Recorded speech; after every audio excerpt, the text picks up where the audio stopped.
What WWE return must happen in 2025? I'm always a bit anxious about saying this whenever we talk about this guy on the news or on videos or whatever it may be. But if I'm going to be honest, if there's one person I wanted to return to wrestling in 2025, it's Big E. We are literally recording this just days after the New Day turned heel on Big E and told him to piss off because all he did was try and recover from a broken neck. So yeah, like I say, it's always one of those ones where it's difficult because this isn't just saying, oh, it would be nice if they showed back up. We don't know the status of Big E. You read the Players Tribune article, which is just sensational, by the way.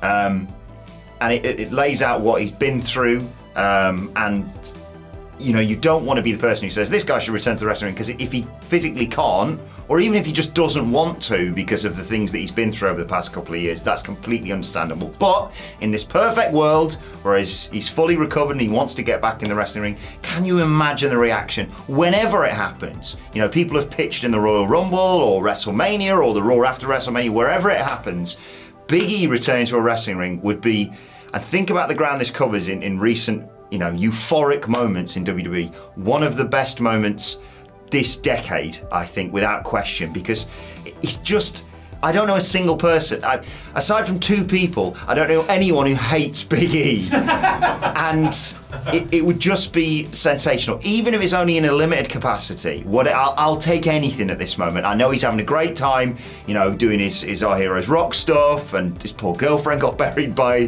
Kofi and Xavier on Raw, and he's doing all this stuff for the panels and stuff, so he's not struggling. But I think, you know, wrestlers want to wrestle, and we all want to see him wrestle.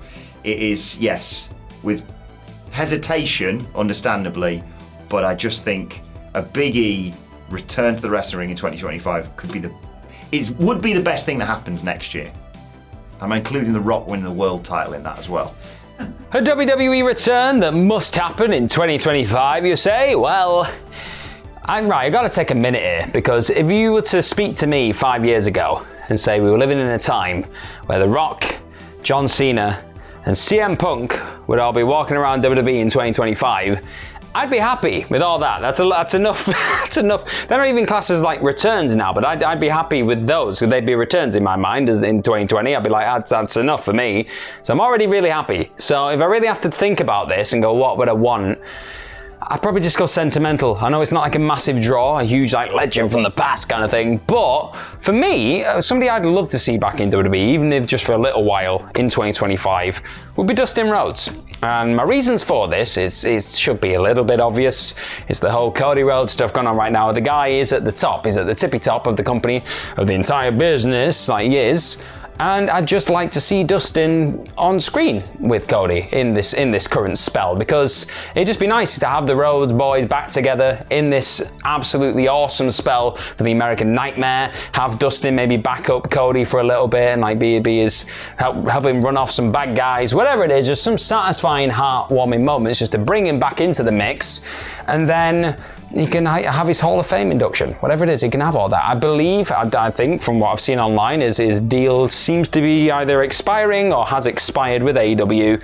He's had a hell of a run, just in general. Like, it's a never-ending run. The guy's been going forever. So many iconic moments as Goldust, and even as just Dustin Rhodes. Like, the guy can still go in 2024 as well. The guy can still wrestle. He could offer something to WWE if they wanted to get him in the ring a few more times, whatever it is.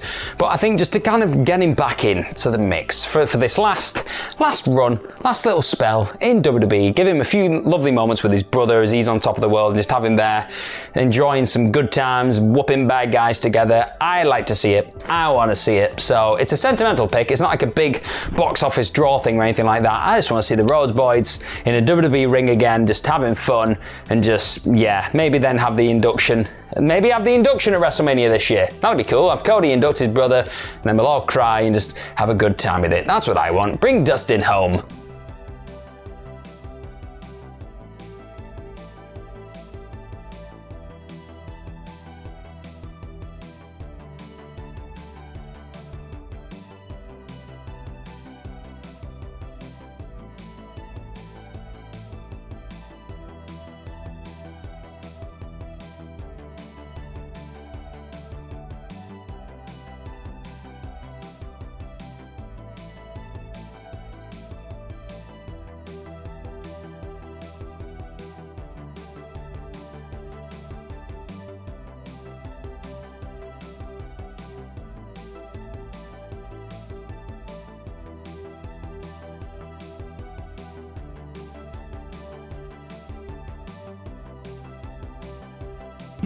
Almost broke the seat.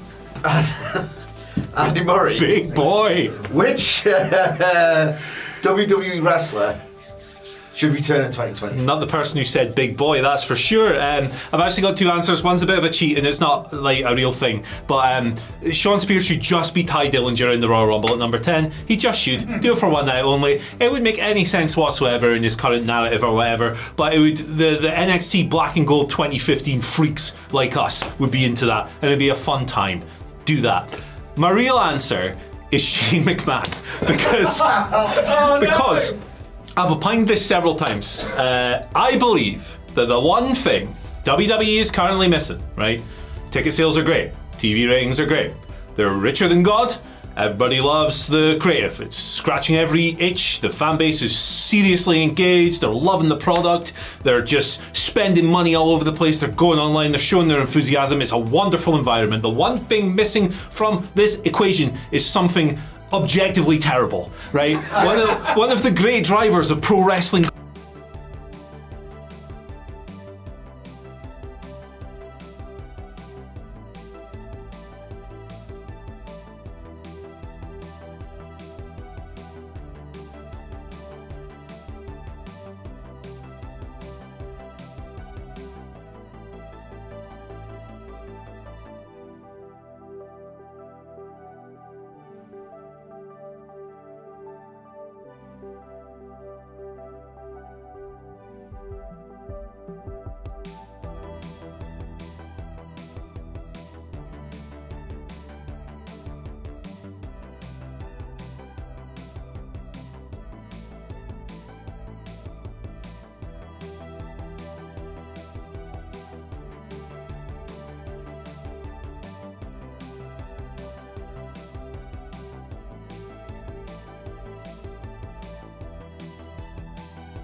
I feel like I've been willing this into existence for several years now, but I am absolutely pulling for an X-Pac return in 2025. I'm not talking, one more run or anything even part-time, but, how about we see X-Pac in the Royal Rumble?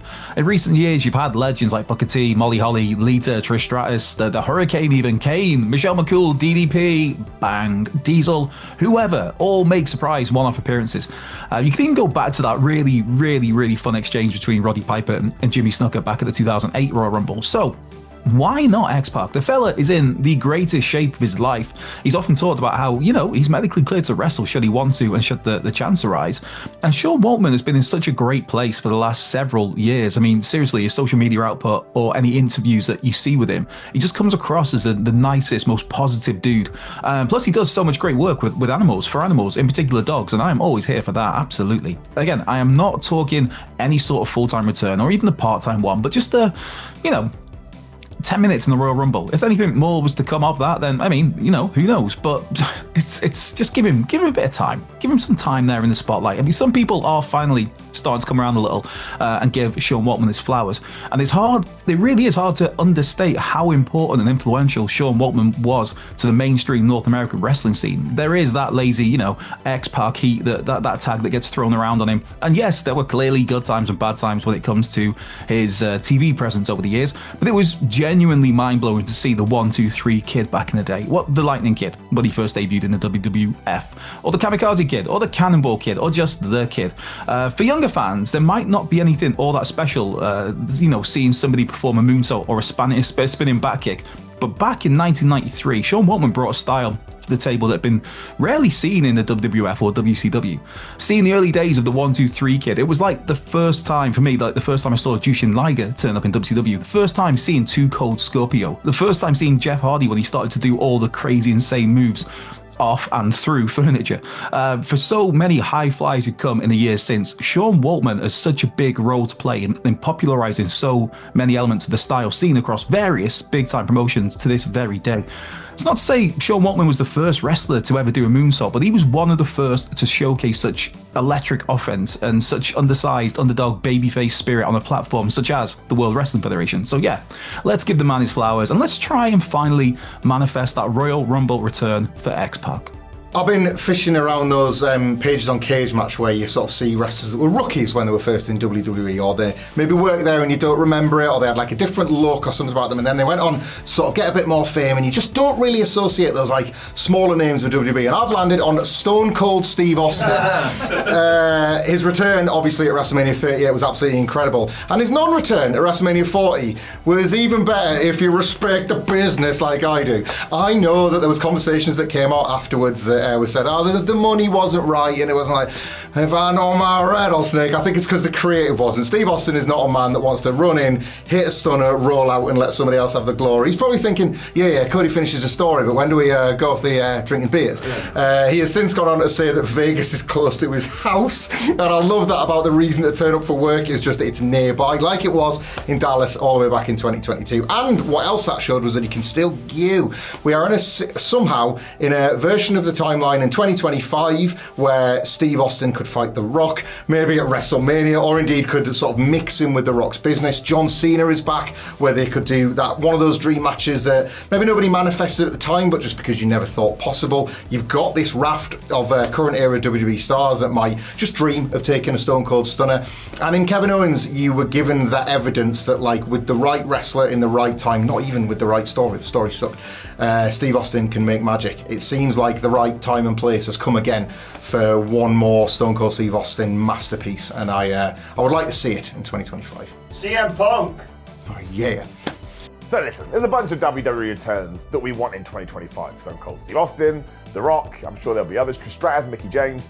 I would love all of these people to come back, but the one that I'm going with is, I wouldn't call it more realistic, but maybe it's more long-staying. Like Austin would come and go, The Rock would come and go, Trish would come and go.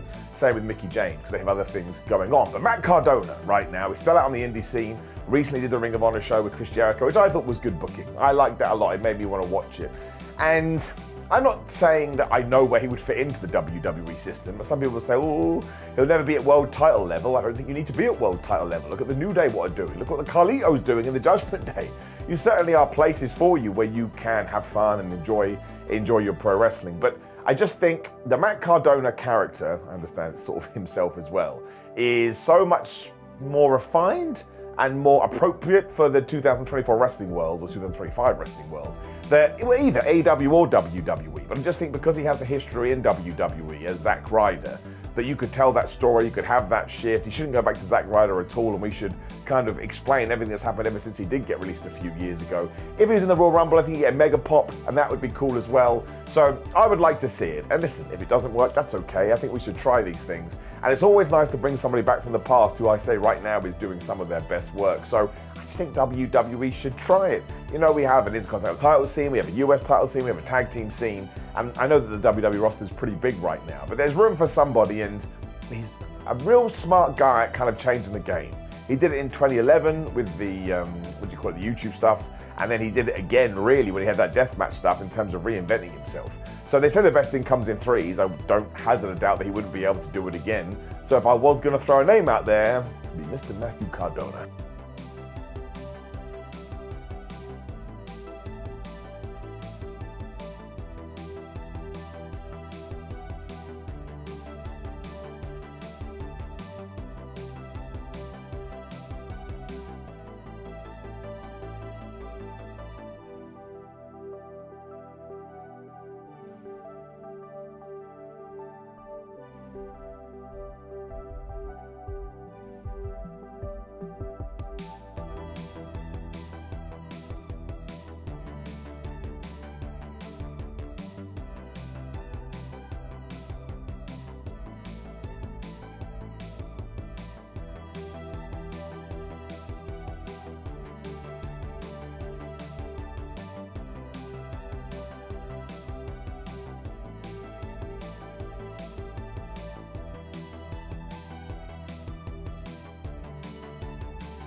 know this, but the bloodline's been quite a big thing over the last few years. But there's someone in that bloodline that's been missing, and it's Rikishi. And if you're gonna bring back Rikishi, you should probably just bring back Scotty 2 Hotty. Yes! Bring back Too Cool onto goddamn WWE TV again. They can be with the Usos, they can dance, it'll be wonderful. And you'll just get big pops and it'll be really good fun. That's kind of all I want, just for them to dance. That's it. That's all I want, WWE. Is it so much to ask to just get the glasses on and do the little and then dance the way out? Yes! Yeah, Too Cool, baby. And if you want to be too cool, shop, merch, WhatCulture. Buy some below this video.